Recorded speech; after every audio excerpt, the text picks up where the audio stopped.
My dear students, in previous video about atomic structure we discuss spectrum. पिछले video में हम लोगों ने स्पेक्ट्रम पे अपना डिस्कशन किया था। आज की इस वीडियो में बहुत ही खास और इम्पोर्टेंट चीज हम देने जा रहे हैं।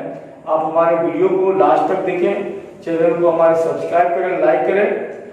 हमने जो है आज का जो वीडियो है क्यों खास है, क्योंकि अक्सर हमसे पूछा जाता है कि क्वांटम नंबर क्या होता है, how can we calculate the quantum number.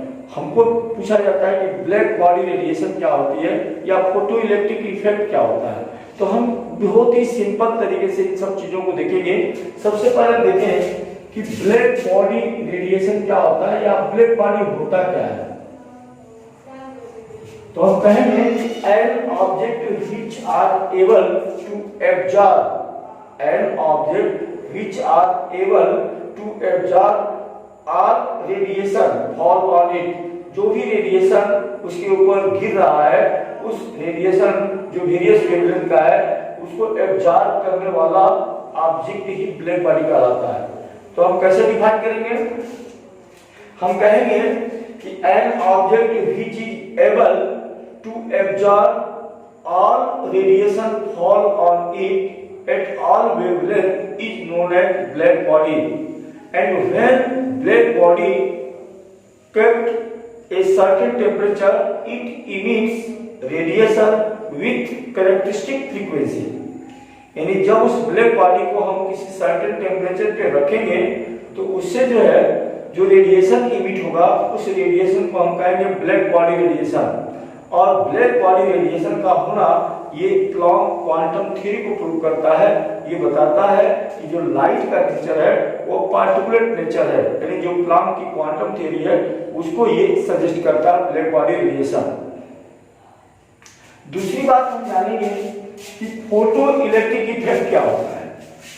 तो फोटो इलेक्ट्रिक इफेक्ट का मतलब पहले हम समझेंगे। फोटो इलेक्ट्रिक इफेक्ट, हमें मालूम है कि जो भी मेटल होते हैं, metal are highly electropositive, it lose its electron so fastly are very easily. अच्छे मेटल कौन कहलाते हैं? अच्छे मेटल वो होते हैं जो इजीली अपने इलेक्ट्रॉन को लूज करें। अगर हम पीरियोडिक ट्रेंड की बात करें तो पीरियोडिक टेबल में लेफ्ट टू राइट जाएंगे तो मेटालिक प्रॉपर्टी डिक्रीज होती है और ग्रुप में ऊपर से नीचे आएंगे तो मेटालिक प्रॉपर्टी इंक्रीज होती है। तो इस तरीके से देखा जाए तो जो पीरियोडिक टेबल का ग्रुप 1 है, lithium, sodium, potassium, rubidium, caesium, francium, ये सभी गुड मेटल माने जाएंगे। और उसमें अगर हम बात करें सीजियम की तो काफी बेस्ट मेटल होगा। ये ऐसा मेटल होगा कि इसके ऊपर ए beam of light having sufficient frequency, अगर ऐसी लाइट जिसकी फ्रीक्वेंसी सफिशिएंट हो तो यहाँ से इलेक्ट्रॉन इजेक्ट हो सकता है और इस प्रक्रिया को ही हम फोटो इलेक्ट्रिक इफेक्ट कहेंगे। तो कैसे हम डिफाइन करेंगे, कहेंगे कि when a beam of light having sufficient frequency to capable eject electron from the surface of metal is known as photoelectric effect। और ये जो इलेक्ट्रॉन निकलेगा उसे कहेंगे फोटो इजेक्टेड इलेक्ट्रॉन। अब अगर हम बात करें मेटल की तो हमने कहा कि सीजियम गुड मेटल है। किसी भी मेटल की एक मिनिमम फ्रीक्वेंसी होती है इलेक्ट्रॉन इंजेक्ट कराने की, जिसको हम थ्रेशोल्ड फ्रीक्वेंसी कहते हैं, और उस थ्रेशोल्ड फ्रीक्वेंसी को हम h0 से इंडिकेट करते हैं। मान लो ये मेटल सरफेस है, यहाँ पे इलेक्ट्रॉन है, यहाँ पे लाइट आ रही है, यह है हमारी इंसिडेंट लाइट। मान लो इसकी फ्रीक्वेंसी है h0। अगर ये लाइट सफिशिएंट है यानी h0 is more than h0, h0 is the minimum frequency to eject electron, जिसको थ्रेशोल्ड फ्रीक्वेंसी कहा जाता है। हर मेटल की अपनी अलग अलग थ्रेशोल्ड फ्रीक्वेंसी होती है। सीजियम की जो थ्रेशोल्ड फ्रीक्वेंसी होती है काफी कम होती है क्योंकि गुड मेटल है और इसका इलेक्ट्रॉन निकालना इजी है। अब यहां से जो इलेक्ट्रॉन इजेक्ट होगा ये कहलाएगा फोटो इलेक्ट्रॉन, और इस फोटो इलेक्ट्रॉन की जो काइनेटिक एनर्जी होगी वो होगी हाफ mv²। अब हम जरा ये देखिए कि जो काइनेटिक एनर्जी इस फोटो इलेक्ट्रॉन की होगी वह डिपेंड करेगा फ्रीक्वेंसी ऑफ इंसिडेंट लाइट, न कि इंटेंसिटी पे डिपेंड करेगा। और नंबर ऑफ जो इजेक्टेड इलेक्ट्रॉन होंगे ये डिपेंड करेंगे इंटेंसिटी ऑफ इंसिडेंट लाइट। ये दोनों बातें हम क्लियर करेंगे। अल्बर्ट आइंस्टीन ने इस फोटो इलेक्ट्रिक इफेक्ट के ऊपर एक मैथमेटिकल इक्वेशन दिया। उन्होंने कहा कि जो इंसिडेंट लाइट गिर रही है जिसका h न्यू फ्रीक्वेंसी है और जिस मेटल के सरफेस पे गिर रही है अगर उसकी थ्रेशोल्ड फ्रीक्वेंसी h न्यू 0 है तो इंसिडेंट लाइट क्या कर रही है? तो इन्होंने कहा कि जो इंसिडेंट लाइट h न्यू है ये वर्क कर रही है और उस इलेक्ट्रॉन की काइनेटिक एनर्जी को इंक्रीज कर रही है। यानी हमने कहा कि अब यहाँ तीन बातें आप याद दोगे कि ये जो h न्यू है, if h new is equal to h new 0, if the frequency of incident light are equal to threshold frequency of metal, then ejection यानी फोटो इलेक्ट्रॉन तो निकलेंगे but they have zero kinetic energy, zero kinetic energy. कौन? जो electron होंगे photo electron. But when h nu is more than h nu 0, तो ऐसी स्थिति में इलेक्ट्रॉन जो इजेक्ट होंगे यानी eject electron having kinetic energy, but when h nu is less than h nu 0, then no electron eject, electron eject नहीं होंगे। तो ये तीन कंडीशन आप याद रखेंगे कि when the frequency of incident light are equal to threshold frequency of metal, then electron are eject but have zero kinetic energy. When frequency of incident light is more than threshold frequency of metal, then eject electron having certain amount of kinetic energy. But when frequency of incident light is less than frequency of threshold, then no photoelectric effect take place, या ये कहोगे कि no ejection of electron take place। इसी phenomena के ऊपर जो Albert Einstein है उन्होंने कहा कि जो फ्रीक्वेंसी इंसिडेंट लाइट की आ रही है ये क्या कर रही है? वर्क कर रही है, दैट इज फोटोइलेक्ट्रिक वर्क या फोटोइलेक्ट्रिक फंक्शन कहेंगे इसको, और उस इलेक्ट्रॉन की एनर्जी को इंक्रीज कर रही है। जहां पे W जो है फोटो इलेक्ट्रिक फंक्शन है और ये W ये बराबर है h nu 0 के, दैट इज थ्रेशोल्ड फ्रीक्वेंसी के। तो कहेंगे कि put the value of W in equation 1, तो हमारा आ जाएगा h nu equal to h nu 0 plus half mv square, that is equation 2, r half mv square ये बराबर हो जाएगा h nu minus h nu 0 या half mv square equal to h को कॉमन कर लो v minus v0, that is equation 3।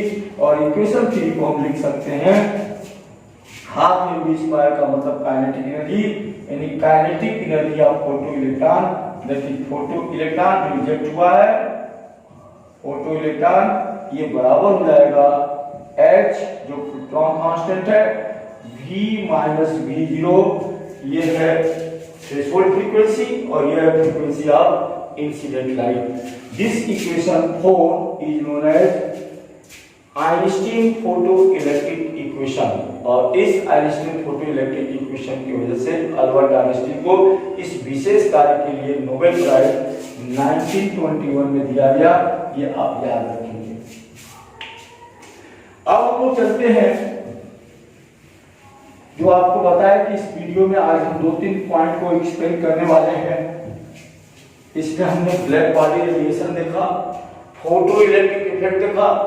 अब हम बहुत ही खास चीज पढ़ने वाले हैं और वो है क्वांटम नंबर। क्वांटम नंबर क्या होता है? और इस सिंपल वे में हम इसको देखेंगे कि क्वांटम नंबर किसे कहेंगे, और सिंपल डिफिनेशन इसकी देंगे कि ये number which tell us exact position of an electron in an atom.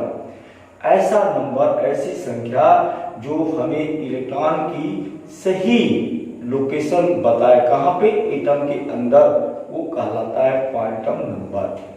दूसरे शब्दों में हम कह सकते हैं कि it is as like postal address by which we can find the position of an electron in an atom.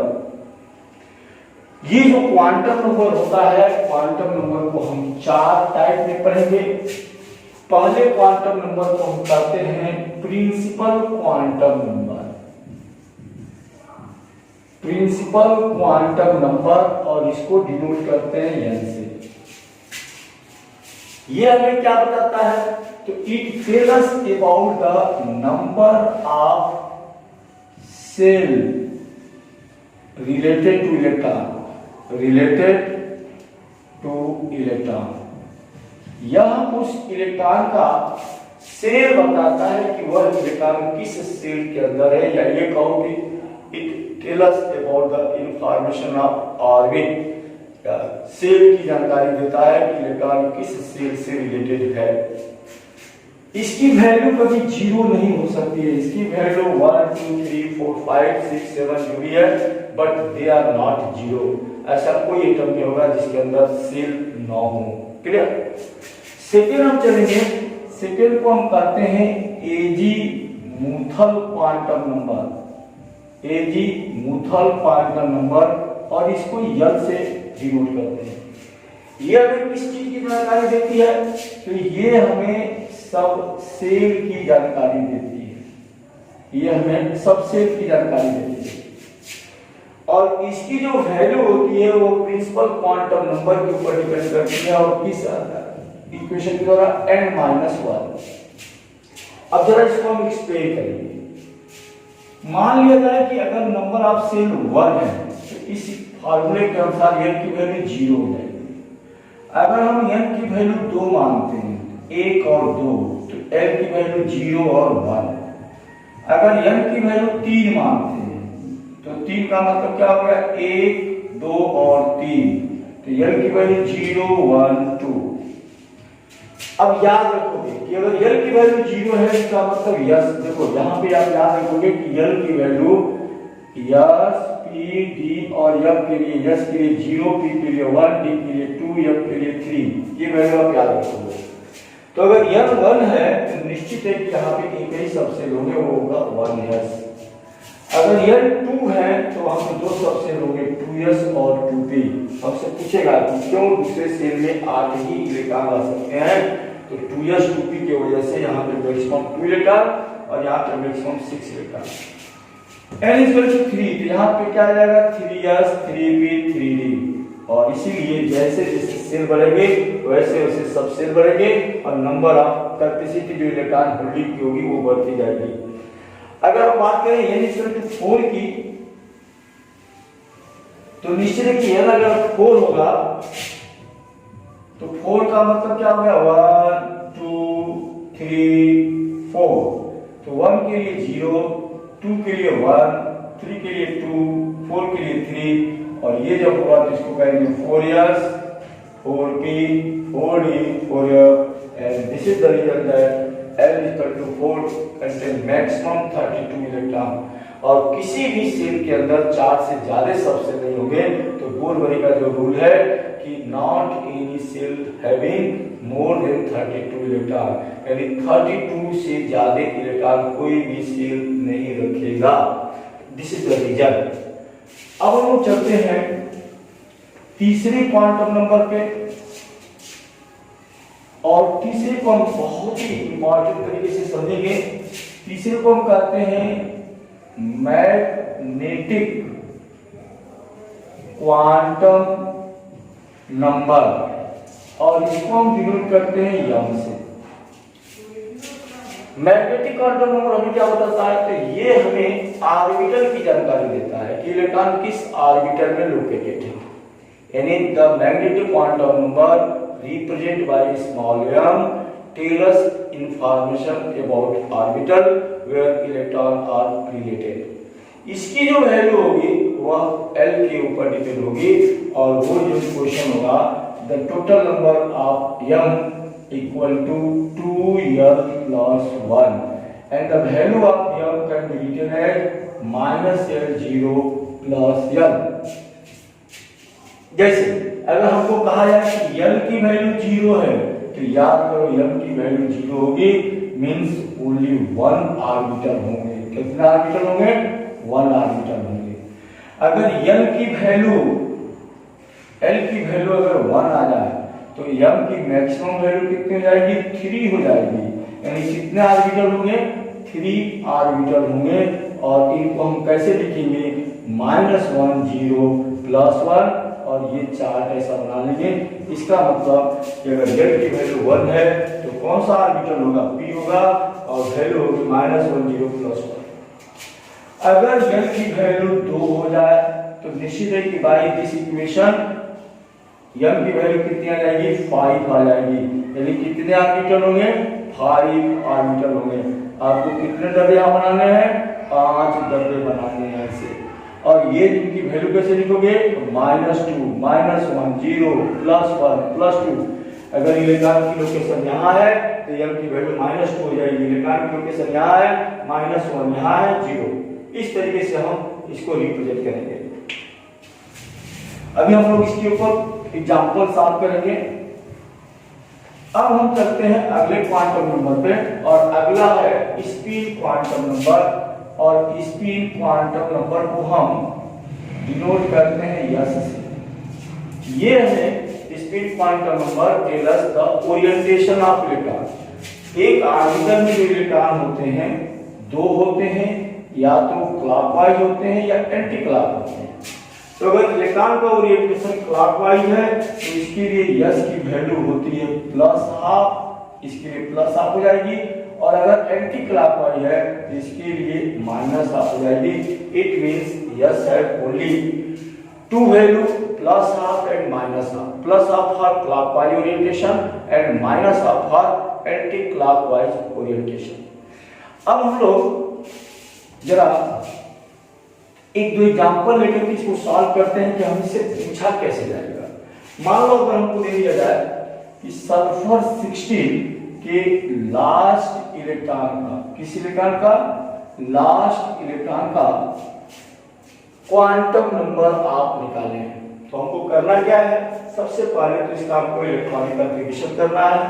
Electronic configuration कैसे करोगे?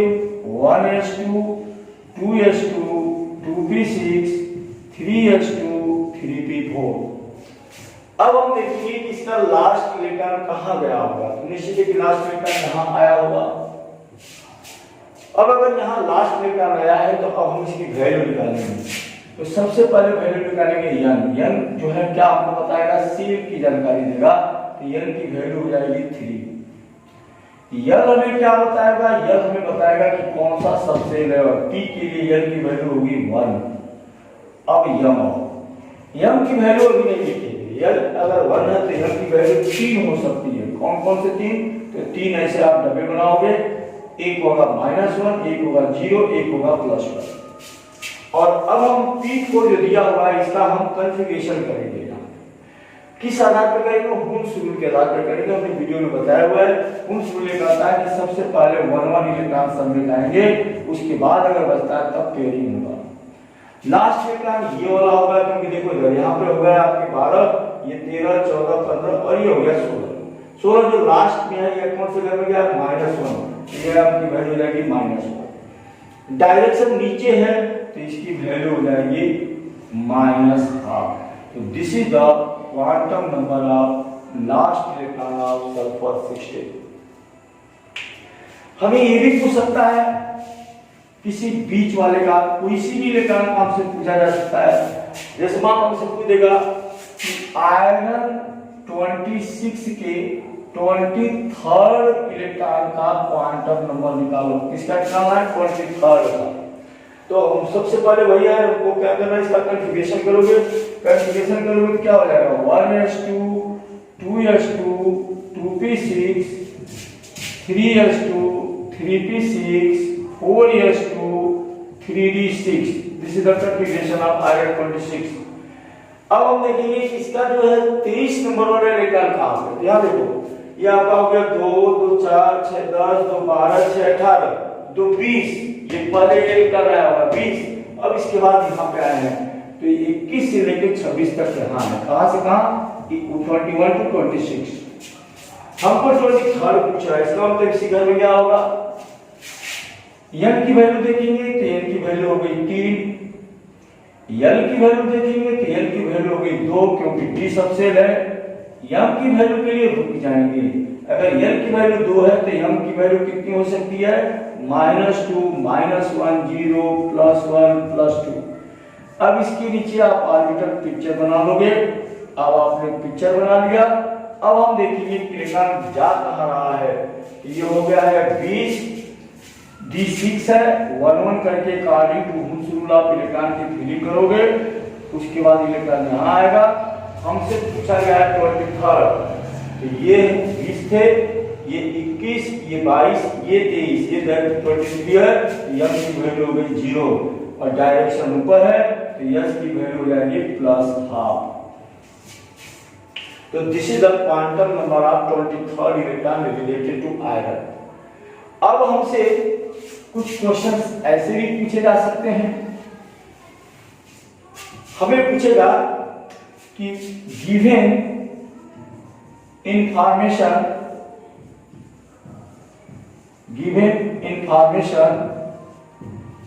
Suggest orbital. वो हमको कुछ इंफॉर्मेशन देगा और उस इंफॉर्मेशन के आधार पर हमको ऑर्बिटल डिसाइड करना है। जैसे मान हमको देगा n = 3, l = 2, m = 0 और हमसे बोलेगा किसके लिए कौन सा ऑर्बिटल होगा। तो आपको करना क्या है? देखो n = 3 तो आप 3 लिख दोगे, l = d तो d लिख दोगे, l = 2 है तो d है। अब m = 0 तो हमें मालूम है कि हमारा वैल्यू क्या होता है? -2 -1 0 +1 +2। इनके नाम होते हैं dxy dyz dxy dx² - y² dz²। तो 0 किससे रिलेटेड है? dxy से। तो आप कह दोगे 3dxy। क्लियर? या मान लो हमसे पूछ देगा, हमें बोलेगा n = 4 l = 0 m = 0 क्या होगा? तो कुछ नहीं, l = 4 का मतलब 4, l = 0 का मतलब yes और m = 0 का मतलब yes में एक ही ऑर्बिटल होता है और उसके लिए वैल्यू उसकी 0 होती है। हमें दे देगा n = 3 l = 1 m = +1। तो क्या? तो n = 3 तो 3 लिख दोगे, l = 1 तो p लिख दोगे। अब l = 1 है तो m की वैल्यू कितनी होगी? -1 0 और +1। 3 डब्बा यहां बना लोगे, ये 3 डब्बे हो गए। ये होता है px, ये होता है py, ये होता है pz। तो +1 किससे रिलेटेड है? pz से। यहां लिख दोगे 3pz। This is the answer of the question. तो आज की इस वीडियो में हम लोगों ने वेरियस क्वांटम नंबर का हमने डिस्कशन किया। हमने क्वांटम नंबर निकाल के आप लोगों को समझाया कि कैसे क्वांटम नंबर निकालेंगे। अगर हमको इलेक्ट्रॉन का पूछता है तो इलेक्ट्रॉनिक कन्फिगरेशन के बाद ही हम डिसाइड लेंगे इसका क्वांटम नंबर क्या होगा। और अगर हमको क्वांटम नंबर दे रहा है और हमसे ऑर्बिटल की जानकारी चाह रहा है या हमसे सेल की या सबसेल की जानकारी कर रहा है तो उसको भी हम बड़े आराम से हम उसको बता सकते हैं। हाँ, हमको बस इतना याद रखना है कि जो भी SPDF है उनके लिए l की वैल्यू क्या होगी। तो हमने कहा कि s के लिए l की वैल्यू 0 होती है, p के लिए 1 होता है, d के लिए 2 होता है, f के लिए 3 होता है। ये बस आपको अपने दिमाग में रखना है। अब हम लोग अगले वीडियो में डिटेल पढ़ने वाले हैं कि इलेक्ट्रॉनिक कन्फिगरेशन हम कैसे करेंगे, आपका प्रिंसिपल क्या होगा, हुम्स रूल क्या होगा, पॉलिट एक्सक्लूजन प्रिंसिपल क्या होगा जो इसी से रिलेटेड है। और इस तरीके से हम लोग आप मिलते हैं अगले वीडियो में। Okay, thanks.